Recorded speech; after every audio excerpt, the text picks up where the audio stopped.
It is currently the 14th of January 2021. I'm meteorologist Robert Spetta, and being the middle of January, you would think we'd be having wintry weather out here. And that's kind of exactly the case. We have our shear line, which of course continues to dominate across central areas of the Philippines, southern Luzon, Visayas. Heavy rainfall lately. And also I'm looking at something in the extended forecast as far as the tropics, but I want to touch on the north of that shear line. It's all the northeast monsoon bringing these frigid temperatures. Taiwan, cold weather warnings in place off towards Taipei. Actually, this past weekend, they had snowfall out there. Cambodia, maybe not quite snow, but cold nonetheless. And same over towards parts of Thailand. You got an idea of those wintry weather warnings out there. Benguet, Luzon, by the way. Yeah. A little close-up image, zoomed in, but near freezing temperatures. We get these little bit of humidity in the air. You know what that makes? Frost. Yeah, this was taking place in Luzon. I know there's been all sorts of rumors, by the way, in the Philippines. Over the last few days, at least a half a dozen people have wrote me asking about these photos that people are sharing about snowfall. They're definitely fakes, but you really do have frost in parts of northern Luzon. Remember that Benguet, by the way, mountainous area up here towards the north. Well north of Subic, west of Cagayan. Thing is, higher elevations, kind of rural. And that was short-lived. Early morning type frost definitely melted off pretty quickly.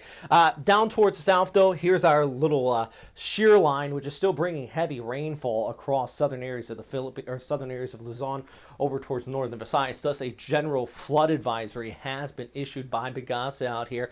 The good news, as we look ahead, the rain is still going to be there, but it is going to continue to taper off heading into Friday. Friday's actually looking like a relatively pretty decent day across most of the Philippines, and maybe even more so over towards Saturday as well.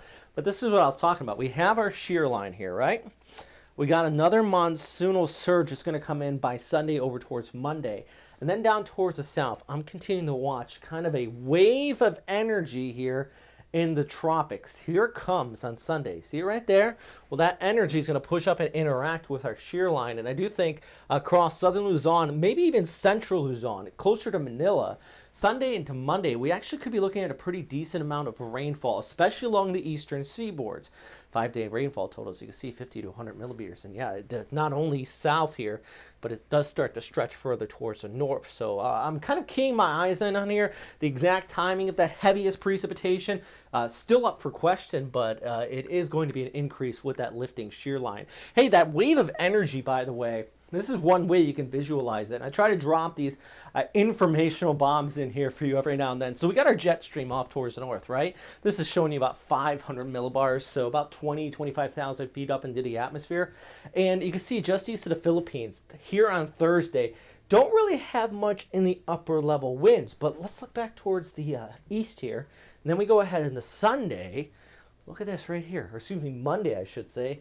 You have that upper level wind starting to pick up. That's part of that next surge of energy. Not a typhoon, not a tropical wave, but just enough energy in the upper levels to help influence some of that moisture flow. You get that pushing up towards the north. It's going to interact with that next cold surge on Monday, and that's one more reason why I'm calling for some pretty decent rainfall as we look ahead. Another look at Sunday's cold surge. There's that cold front, high pressure back towards the north. You know what this is also going to do?